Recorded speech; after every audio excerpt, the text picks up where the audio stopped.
Welcome to the Strategy Toolbox, the On Strategy webinar series.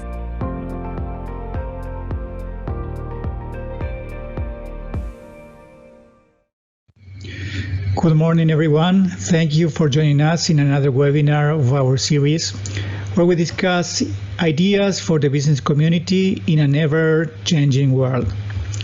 Today, we will talk about shared value and how it is rapidly becoming central to every organization's success.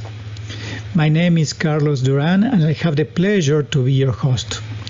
Before we start, please let me briefly introduce On Strategy.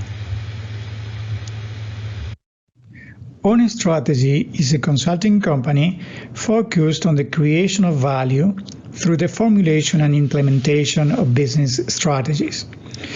We do that by developing and implementing customized solutions addressing the particular needs of our clients. Our areas of expertise include process automation, digital transformation, and also the human aspects of the implementation of business transformation initiatives. We have clients in many different industry sectors and in many different countries. Our headquarters for North America are located in Miami, Florida. We like to think of ourselves as a global company having developed projects in a number of different countries. Okay, enough about us. Let's get on with the content. And if you have any questions or comments during the presentation, I would greatly appreciate it if you can send them to us using the chat section of the webinar.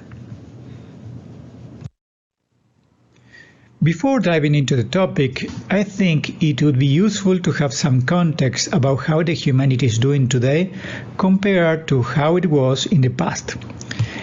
Despite the perception that we have sometimes around that humanity is worse off today than it used to be, the reality is that we are much better off than 200 years ago. Let's see some data provided by Steven Pinker in his book Enlightenment Now. Through most of human history, a newborn was expected to live around 30 years. In the 2 centuries since, life expectancy across the world has risen to 71, and in the developed world to 81. 33% of children born 200 years ago in the richest parts of the world died before their 5th birthday. Today, only 6% of children born in the poorest areas die before age 5. In those countries, infectious diseases are in steady decline, and many will soon follow smallpox into extinction. The world is about 100 times wealthier than 200 years ago. And contrary to the popular belief, its wealth is more evenly distributed. The share of people killed annually in wars has declined by 75% since the 1980s and by 99.5% since the World War II. 2 centuries ago, 12% of the world could read and write. Today, 85% can. Universal access to schooling for girls and boys, along with more health and wealth, make us smarter by 30 IQ points, or 2 standard deviations above our ancestors. 2 centuries ago, a handful of countries embracing 1% of the world's people were democratic. Today, more than half of the world's countries embracing 55% of its people are. Democracy and market-based global capitalism have lifted many billions out of poverty. In this chart, with data provided by the World Bank, we can clearly see how the number of people not in extreme poverty has been steadily increasing and very sharply since 1950s. That is the green area on the chart.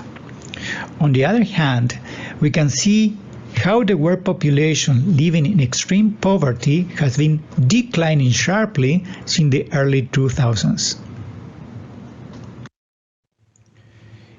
If we look at the number of people living in extreme poverty by region, we can see that the decline was sharper in certain parts of the world, most notably in East Asia and the Pacific area and Latin America.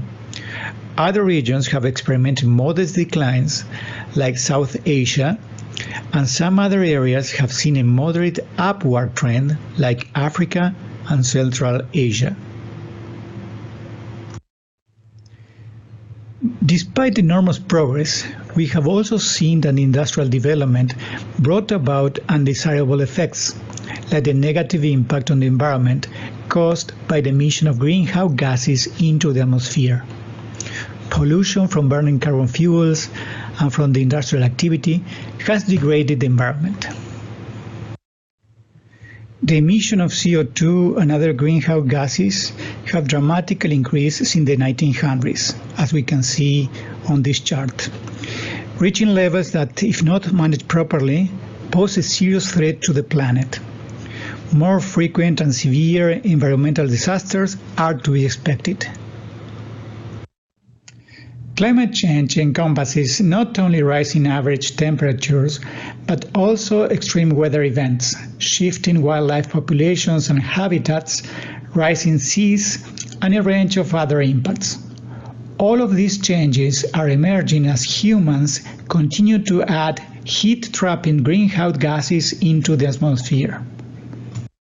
Despite enormous increases in income and wealth, many have been left behind, with inequality that started to undermine the people's faith that market-based global growth benefits all. We are witnessing, for instance, pervasive poverty at the bottom of the pyramid in Africa, Asia, and Latin America, the decline of the middle class in the United States and Europe, the high unemployment rate, especially among youth, while we also have seen, for instance, excessive growth of CEOs' compensation. The gap between rich and poor has been widening year after year. The Gini coefficient represents the income inequality or wealth inequality within a nation or any other group of people. The Gini coefficient of 0 expresses perfect equality. A Gini coefficient of 100 or 1 expresses maximal inequality among values. In 2018, according to the Gini coefficient, household income distribution in the United States was 0.49.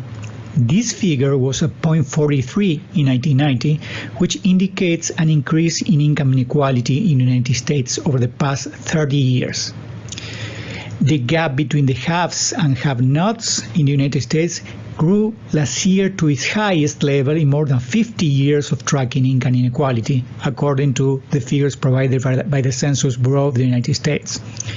Income inequality in the United States expanded steadily since 1969, and it is consistent with what is happening in many other countries around the world. Businesses respond differently to social and environmental challenges. One of the approaches is what I mentioned here as business as usual or denial. Acknowledge that the problems exist, but they are not that severe. Capitalism, the industry, and the businesses will survive and will be just fine. Another approach is business as a bystander.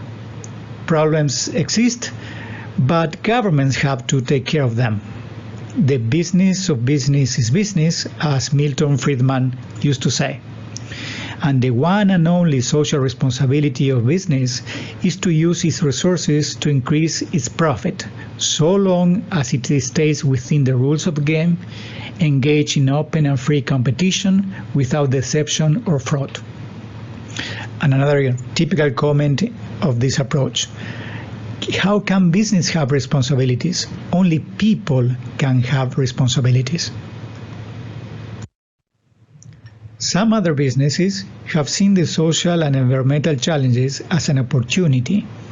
They recognize the need for businesses to develop new strategies, products, and services that enable them to survive and prosper in the changing environment for business, serve the bottom of the pyramid, operate in a sustainable manner.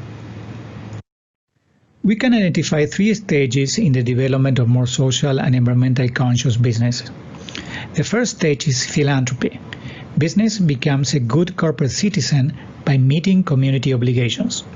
The second stage is compliance. Minimize harm to society and the environment by complying with legal and regulatory frameworks. And the third stage is competitive advantage. Business opportunities in social and environmental problems and achieve revenue growth and profitability by creating at the same time social and economic value. Many companies are actively integrating sustainability principles into their businesses and core strategies, and they are doing so by pursuing goals that go far beyond early concerns for reputation management. And some examples of this could be all the efforts that are investing in saving energy, developing green products, and retaining and motivating employees. All of which, at the end of the day, will help companies capture value through growth and return on capital. In addition to that, a large percentage of executives say that sustainability programs make a positive contribution to their companies in the short and long term. However, still many corporate managers equate sustainability investing with its predecessor, philanthropy or socially responsible investing, and believe that adhering to its principles entails sacrificing some financial returns in order to make the world a better place. Sustainability in business generally addresses 2 main areas of focus: the effect that the business has on the environment and the effect that the business has on society. The idea is to look through a social and environmental lens at everything that the company does, as opposed to be something that runs in parallel with no connections whatsoever with the business. The goal of sustainability business strategy is to make a positive impact on either one social or environmental areas at the same time that the company creates economic value. When companies fail to assume responsibility, the opposite can happen, leading to issues like environmental degradation, inequality, and social injustice. One key idea of shared value is that it recognizes that community and businesses are interdependent. As mentioned earlier, despite increasing criticism of modern capitalism, there is no doubt that capitalism has been the best anti-poverty tool that the world has ever seen.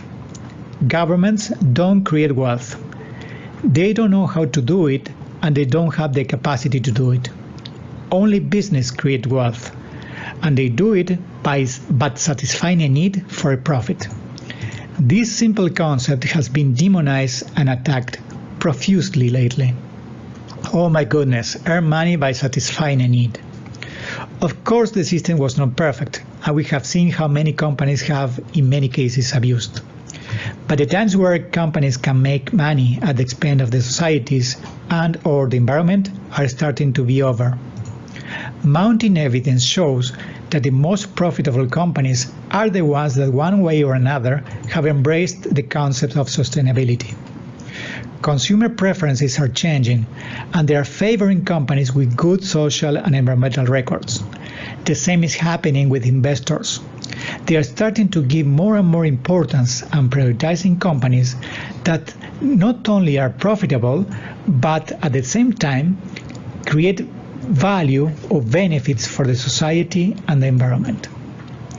A business needs successful communities not only to create demand for its products, but also to provide critical public assets like education, health, infrastructure, judicial system, etc., and a supportive environment.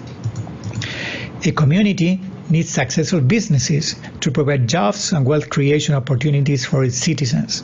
It is not possible to have wealthy companies in societies that fail, and it's not possible to have prosperous societies where companies fail. How do companies create shared value?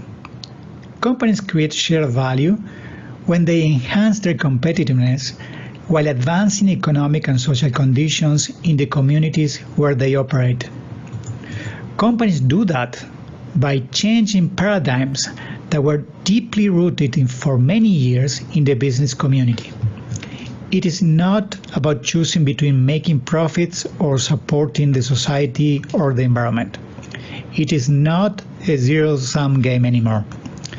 Companies are starting to realize that the ability to collaborate and work together with different stakeholders, even outside the company's supply chain or the value chain, is a new source of competitive advantage. They are also starting to realize that profitability is not at odds with creating benefits for the society and the environment. On the contrary, they are deeply intertwined and they reinforce each other. To illustrate the point, let's consider the quote of Larry Fink, Chairman and CEO of BlackRock, an American multinational investment management corporation. BlackRock is the largest money management firm in the world. He writes an annual letter to CEOs every year, and in 2018 he wrote one titled A Sense of Purpose. He wrote, "To prosper over time, every company must not only deliver financial performance, but also show how it makes a positive contribution to society." In his 2019 letter, he elaborated further on his view in his letter titled Purpose and Profit, stating that the purpose is not the sole pursuit of profits, but the animating force for achieving them. He further stated that profits are in no way inconsistent with purpose. In fact, profits and purpose are inextricably linked. Impact investing refers to investments made into companies, organizations, and funds with the intention to generate a measurable beneficial social or environmental impact alongside a financial return.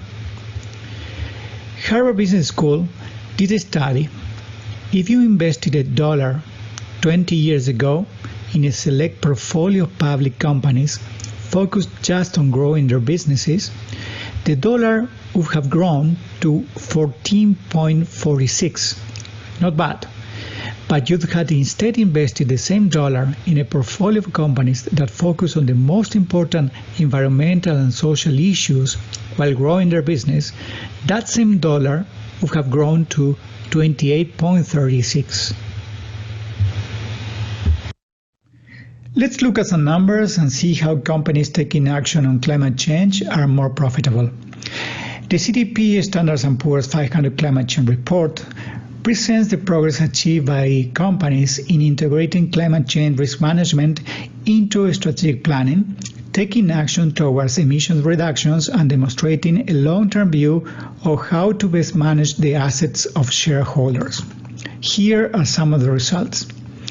They generate superior profitability, return of equity 18% higher than lowest-scoring peers, with more stability, 50% lower volatility of earnings over the past decade than lowest-scoring peers, grow dividends to shareholders 21% stronger than lowest-scoring peers, and exhibit value attributes attractive to equity investors.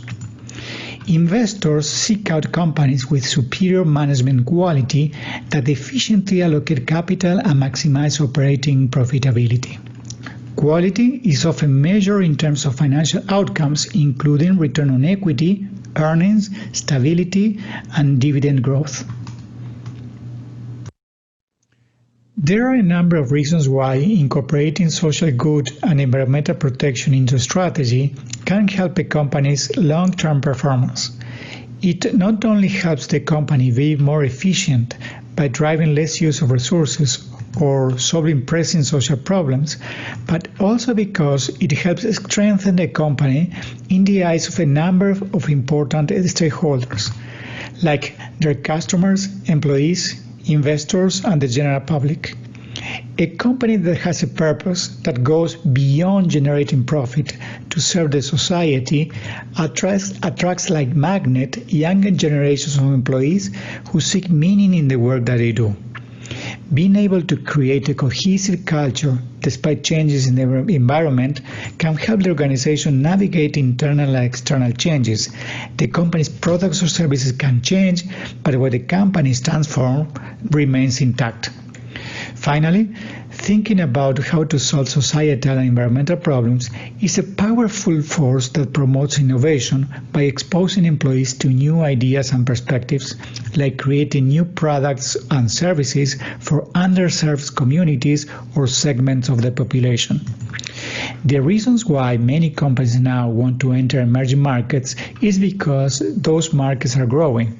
But companies are discovering that there are so many social and environmental needs in emerging markets that those needs can be a good source of new products or service ideas that people will pay for. Providing such services is good for business and yet also helps develop society. Let's see some examples of companies that have already adopted these principles in their business. Let's see the case of IKEA. They have invested in sustainability throughout its entire business operations, including things customers can readily see and things they can't. It starts with their value chain, where the Swedish furniture maker has sourced close to 50% of its goods from sustainable foresters and 100% of its cotton from farmers that meet the Better Cotton standards, which mandate reduced use of water, energy, and chemical fertilizers and pesticides. You can also see their commitment to sustainability at the store. IKEA has more than 700,000 solar panels powering its stores. IKEA announced its goal to be powered by 100% renewables, and they are also aiming to be a net energy exporter. In the case of Unilever, they have done more than make green investments. They made sustainability part of its corporate identity. The company's Sustainable Living Plan sets targets for sourcing, supply chain, and production on everything from energy and water use to treatment of suppliers and communities where they operate. When it was first adopted in 2010, the CEO, Paul Polman, said that he wanted to double the company's business while halving its environmental impact in just 10 years. It's made amazing strides. 3/4 of Unilever's non-hazardous waste does not go to landfills, and the share of its agricultural suppliers that use sustainable practices has tripled. The United Nations awarded the company's CEOs its Champion of the Earth award in 2015 for his efforts towards reaching this goal. In the case of Panasonic, they also have ambitious energy goals, both in terms of efficiency and renewables, and it also focuses on making environmentally friendly products. What sets them apart is the way that they have incorporated sustainability into the day-to-day life. They moved its North American headquarters from suburban New Jersey to a LEED-certified building in downtown Newark by Penn Station, an intentional move to eliminate the need for employees to drive to work and reducing their carbon footprint. They are also partnering with several companies to make a demonstration sustainable smart town in Japan centered around sustainability. As mentioned before, the idea that the companies create value only for shareholders was challenged by evidence showing that for a company to be prosperous, social and environmental considerations have to be part of their core business strategy and operations. It is foreseen that this trend will accelerate, requiring from organizations to take a closer look at opportunities of working together with different organizations and actors in their ecosystems to create not only economic but also social and environmental value. Ecosystem is a term that we started to hear more and more frequently in the last few years. An ecosystem is a network of organizations and individuals exchanging goods and information to create value for all the actors in the ecosystem. Even though the concept is not new, and an increasing number of organizations started to embrace the idea of joining forces with other organizations to achieve a common goal, it was far from being mainstream. During the COVID-19 crisis, we have seen different public and private sector organizations working together to defeat the pandemic. These lessons learned could be used to create and capture value that without partnering with other organizations will be difficult, if not impossible, to do. What has changed is that those considerations that typically were not aligned with the core business and were running in parallel, separated from the business and are starting to play a central role in core business strategies. The public and investors are starting to scrutinize more closely what the companies are doing, and investors are making investing decisions based on those topics, which in turn impacts the value of the companies as well as their capacity to have access to sources of finance, just to mention some of the impacts. As an example of ecosystem work, we can see the case of Ionity, a joint venture created by BMW, Daimler, Ford, Volkswagen, Audi, and Porsche, that have joined forces to create the largest network of high-power charging stations for electric vehicles in Europe. Some of these companies are direct competitors, and despite of that, they are working together to drive this strategic initiative that will benefit all of them in the long term. With this initiative, these companies are not only contributing to the reduction of emission of CO2, but they are also growing their businesses by supporting each other in the growing industry of electric cars. How does shared value work? The first step is to identify the social or environmental need or a problem that the company can contribute to solve, and that at the same time represents a business opportunity for the organization. The rationale is, if the company is able to generate profits by solving a problem or meeting a social or environmental need, the possibility of scaling the solution and hence scaling the benefits will be orders of magnitude larger than the benefits obtained by the traditional approach to solving the social or environmental problems. This is very different from the classical approach to sustainability, where usually there is a limited budget associated with the implementation of initiatives. Once the budget runs out, and if the initiative is not able to self-sustain, it will quickly die down. The benefits will be short-lived and of limited scale. Taking into account that a company cannot satisfy on its own all the customer needs and solve all the problems, it is necessary to identify partners that will collaborate in the design, development, and implementation of the initiative. The partners will also have a vested interest because they will also benefit from the initiative. The key stakeholders to work with can be found not only within the organization's value chain, but also beyond it, and even beyond industry boundaries. Technological advances are making possible to eliminate the need for companies to be vertically integrated, which implies that potential partners could be found outside the industry borders. This is the concept of ecosystem that we have previously discussed. In an ecosystem, we can find customers, suppliers, other companies, competitors, government organizations, financial institutions, NGOs, multilateral organizations, etc. Once again, a key idea is to look for partners within and outside the company and industry borders. One of the challenges that companies face, especially at the beginning of their work to incorporate social and environmental considerations into the core of their business, is how to identify out of the large quantity of social and environmental problems, the ones that the company should focus on in order to have the most impact.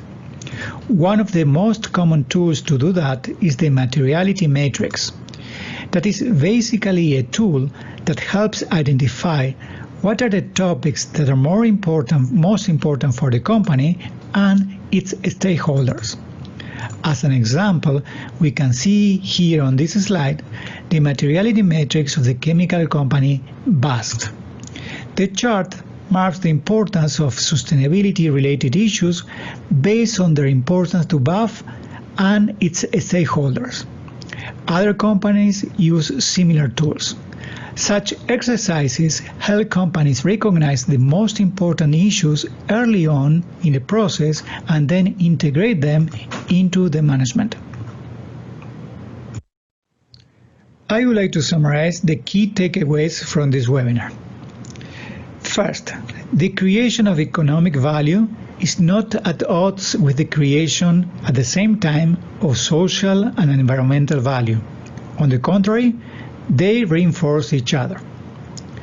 Secondly, the ability to identify opportunities to create greater value working in ecosystems is a new source of competitive advantage. And last but not least, many executives still equate sustainability investing and share value with being a socially responsible company or doing philanthropy.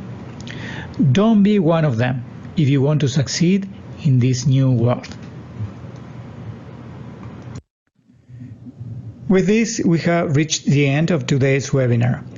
If you have more questions or comments, we always appreciate feedback. Please email them to us, and one member of our team will be happy to be in touch with you. Thank you again for joining us today, and I hope to see you again in another webinar of the series. Stay healthy and stay safe. Bye-bye.